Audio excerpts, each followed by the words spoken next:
ఎంతో ఈజీగా చేసుకొని mango and cucumber dal curry చూసేసేద్దాం. దానికి కావలసిన పదార్థాలు: ఒక ఉల్లిపాయ, ఒక చిన్న మామిడికాయ, ఒక 4 గ్రీన్ చిల్లీస్. వీటినన్నిటినీ కూడా సన్న సన్న ముక్కలుగా కట్ చేసి పెట్టుకుందాం. ఆ తర్వాత పప్పు తీసుకొని కడిగి నానబెట్టేసుకుందాం. పప్పు తీసుకొని కడిగి నానబెట్టేసుకుందామనని నేను ఇక్కడ ఎందుకు చెప్తున్నానంటే, పప్పు అనేది ఎప్పుడైనా కూడా అరగంట, వీలైతే గంట నానబెట్టడం చాలా మంచిది. దీనివల్ల ఏంటి అంటే మనకి ఎసిడిటీ ఫామ్ అవ్వకుండా ఉంటుంది. ఇప్పుడు చాలామంది కూడా పప్పు తినాలి అంటే ఆలోచించేది ఎసిడిటీ ప్రాబ్లం.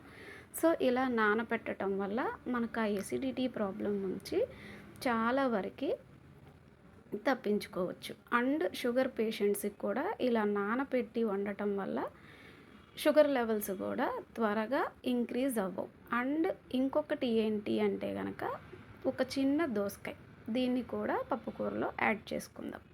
పప్పు ఉడికి రెడీ అయిపోయిందండి. తర్వాత స్మాష్ చేసుకోవాలి. మీకు ఎంత పలుకుగా అంటే అలా. ఆ తర్వాత కొంచెం కారం, మరి కొంచెం ఉప్పు యాడ్ చేసుకోవాలి. ఆ తర్వాత దీనికి కావలసిన తాలింపు పెట్టుకోవాలి కదా. ఇప్పుడు దానికి కావాల్సిన ఐటమ్స్ చూసేద్దాం. ఇందులోనే నేను యూజ్ చేసేది పొద్దుతిరుగుడు విత్తనాల పొడి. ఇది చాలా బాగుంటుందండి యాడ్ చేయడం వల్ల. ఇప్పుడు పోపు పెట్టేసుకుందాం. పోపు పెట్టేసేసుకున్న తర్వాత ఇది బాగా కూడా కొంచెం వేగేసేసి బ్రౌన్ కలర్కి వచ్చేదాకా కూడా మనం పోపుని వేసుకోవాలి. ఇందులో ఇంగువ, పొద్దుతిరుగుడు విత్తనాల పొడి, ఆవాలు, జీలకర్ర, కొంచెం మినప్పప్పు పోపు పెట్టేసుకోవడం అయిపోయింది. సో పప్పు రెడీ. పప్పు చూడండి ఎంత కలర్ఫుల్గా. దీనికి పసుపు కూడా యాడ్ చేసినందువల్ల మంచి రంగు వస్తుంది. ఇది ఎవరికీ తెలియని చిట్కా అయితే కాదు, బట్ ఇంకొకసారి చెప్తున్నాను అంతే. ఇప్పుడు మనం దీనిలోకి అన్నం కావాలి కదండి. సో అన్నం కూడా ప్రిపేర్ చేసుకుందాం.